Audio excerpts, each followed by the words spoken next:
Hi, friend. Hi, friend. It's been a while. It's been a minute. I have slipped into summer mode. I'm at home with my little Ruben, 6 years old, and as if we were preparing for summer, I was like, yeah, I mean, I can work. He can be at home and I can work. And I've done that for 6 years now, and it's never really worked out, but maybe next summer, maybe next summer. We'll see. Anyways, I'm here. I'm here on this day when we are sinking into the tomb and womb of dark moon. So dark moon is really the death threshold. It is that mysterious place right before the rebirth, where you are invited to surrender into the unknown and into the arms of mystery and make an offering back to Source for new life to take form. And so the dark moon is really kind of symbolic and reflecting this particular stage of your life's journey that comes when, in the days before you bleed, before you have your menstruation, it can happen when it's time to let go of a big project, to let something new take form, and in so many other ways. And really the practice of offering something back to Source, it's not the same as the practice of letting go of something, because ultimately we can never let go of anything. We can only make an offering of it back to Source for it to be transformed. But that kind of practice of letting go of things such as psychic material or habits or ways of thinking and being, so things you no longer want in your life, can be a practice that builds a momentary sense of agency. It's in that letting go, it gives you that sense that you have a choice and you can alter things and be an active participant in the shaping of your life and yourself. But if you have ever engaged in that kind of practice, where, the practice where you simply let go of things you don't want, you have probably also encountered the experience of that material bouncing back into your life, no matter how many times you've tried to let go of it. And it can feel as if the material is kind of attached to your fingers as a very, very sticky spider's web. And as long as you have your hands like in the practice of letting go, it seems as if the material is burning up in the fire or dissolving in the water. But then as soon as you walk away, it is dragged along behind you like a shadow. And the secret here is that you first have to come into relationship with the very thing you want to let go of. Like, you have to touch it and taste it and get to know it intimately. You have to give it form for it to be able to transform.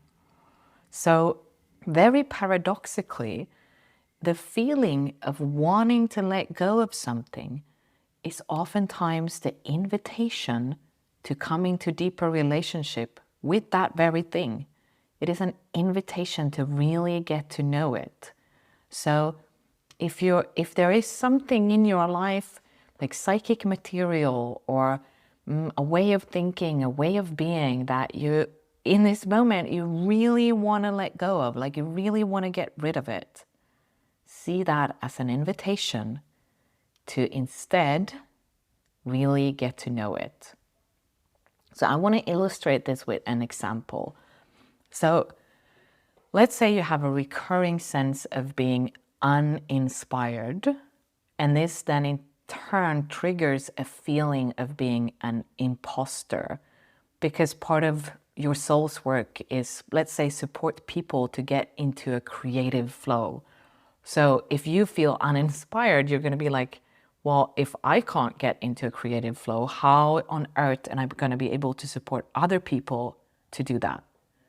So in that moment, very naturally, you're going to want to get rid of the feeling of being an uninspired imposter. Like, you don't want to have anything to do with this experience. You don't want to look at it. You don't want to feel it. You just want it to go away as fast as possible. So you try to let go of it. You try to shake it away. You try to breathe it away. You try to shower it away. But the next morning, it's back again, just kind of enveloping your body with its long, sticky threads.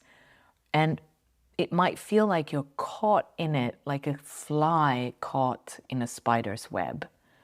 And we all know who is about to be dissolved and eaten here.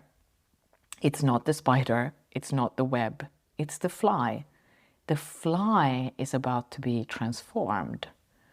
So what is about to be dissolved is the fly's belief that it can't be caught in the spider's web, that it's somehow above the cycle of life. And in this story, that is symbolic of you believing that you have to be a person who is above feeling, who is above the experience of being an uninspired imposter, or who is above the cycle of life. And that belief or identity, that is the thing to offer back to Source through coming into intimate relationship with the energy of feeling like you're an uninspired imposter. So through giving the feeling of being an uninspired imposter a shape or a form, and giving it kind of a shape or form that can come through an image, what does it look like? Or a metaphor, what is it like similar to? Or it could be through a sound or a movement or even a like kind of particular way of shaping your body. And when you give it form, that is when the transformation can begin.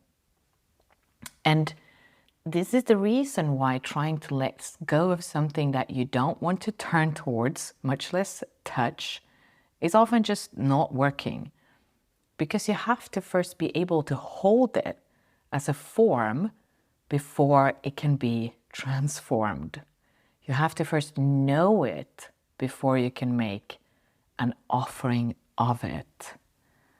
So as we are now, if you're listening in the middle of July, as we're now kind of entering dark moon, whatever it is that you want to let go of, that you want to offer into that tomb and womb of dark moon, bring it closer in first.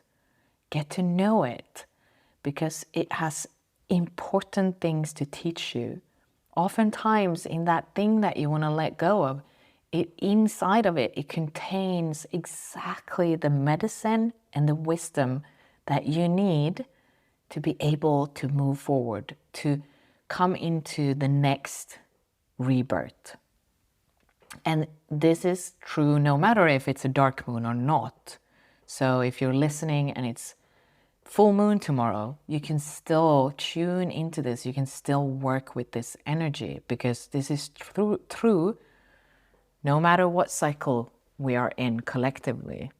So whatever it is that you are desiring to let go of, bring it closer in first. Get to know it.